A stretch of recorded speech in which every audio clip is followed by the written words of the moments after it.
day. This is the Professor, CBMD PhD, and today's Saturday, August 19th, 2023. It is 6:32 and 39 seconds, a.m. Eastern Standard Time, and today's research, kidney cancer.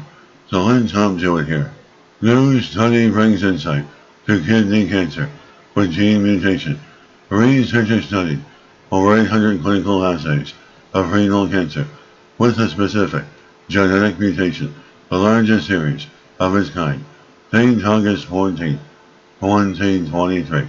Source: University of Michigan.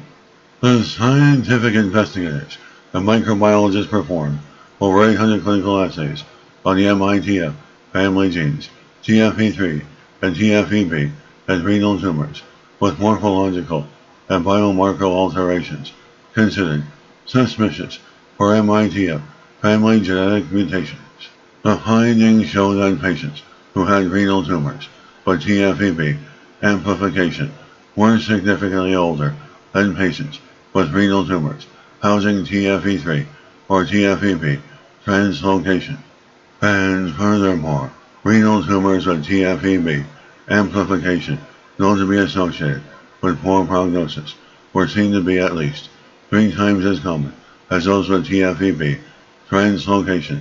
Researchers say these assays are the gold standard for diagnosing MITF mutated renal cell carcinoma. These findings give us a comprehensive picture of the molecular landscape of these renal tumors with MITF family aberrations. Renal cell carcinoma prognosis and personalized therapy can be heavily influenced by renal tumor subtyping, and these FISH assays are crucial towards identifying such genomic aberrations.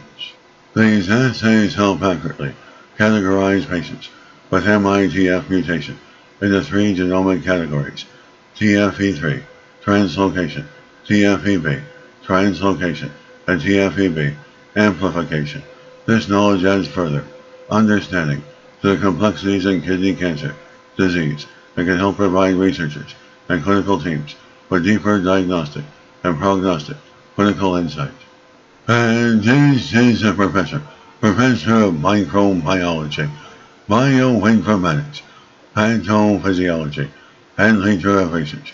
This video was created for educational purposes only. Hope you enjoyed listening. Until next time, have a great day.